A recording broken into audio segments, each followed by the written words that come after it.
I've been in the ministry since I was 19 years old, and there are so many things about my job that I love. There's some things I love more than others, but there's one thing I love particularly about my job, and that's the fact that people talk to me a lot, and I love conversation. And people like to spill their guts to me, and I cannot tell you how many times I've had people come to me and say, "You know what? I've never told anybody this, but I'm going to tell you this." Or they say things like, I've got to tell you what I'm struggling with, and I need your help, and I need your advice, and it just happens a lot, and I really do. I love that. And there are literally things about people that I know I'm going to go to my grave knowing, and I take a lot of pride in that.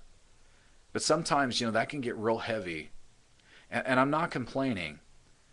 I'm just speaking in just terms of a bigger picture here. That when you start taking on the burdens of other people, and all you hear is problem after problem, and question after question, it can get kind of overwhelming. And I had one of those weeks last week where every phone call I got, every email I received, it was not good. And it's like in the little church that I pastor, there were just fires, they were just burning everywhere. There was never any good news coming my way. And I felt so responsible.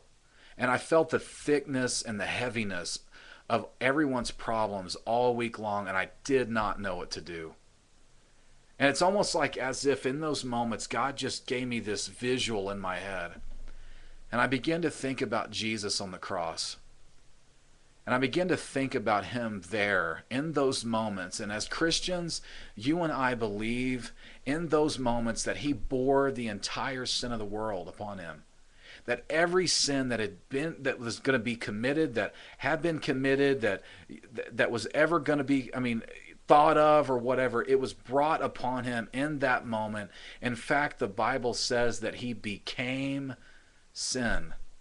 It's an ugly picture.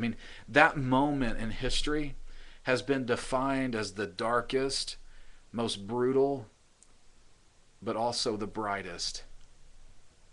It's just a moment that you and I have a hard time getting a hold of and wrapping our minds around it. I think about the shame and the guilt I feel for things that I've done. You think about the things that you've done in your life, the sins that you've committed, all the wrongs that you've done, and feel all that guilt and shame for that. And then just imagine what Jesus must have felt to bear everyone's sin. It's hard to grasp. But that's what happened.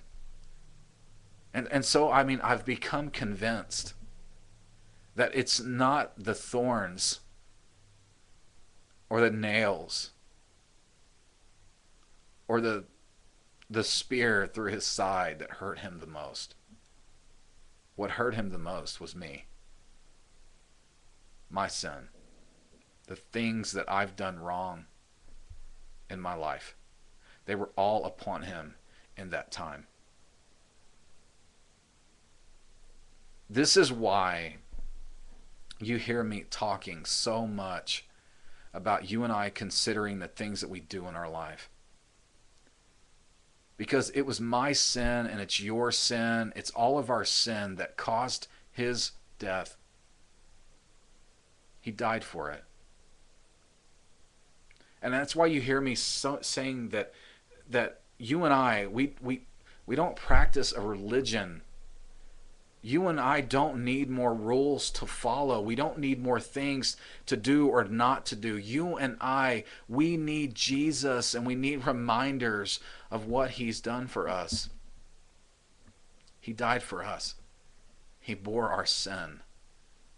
And although that grace that you and I have received is so much very, very free, it was also incredibly expensive.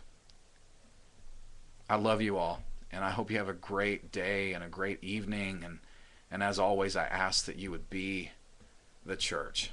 Thanks.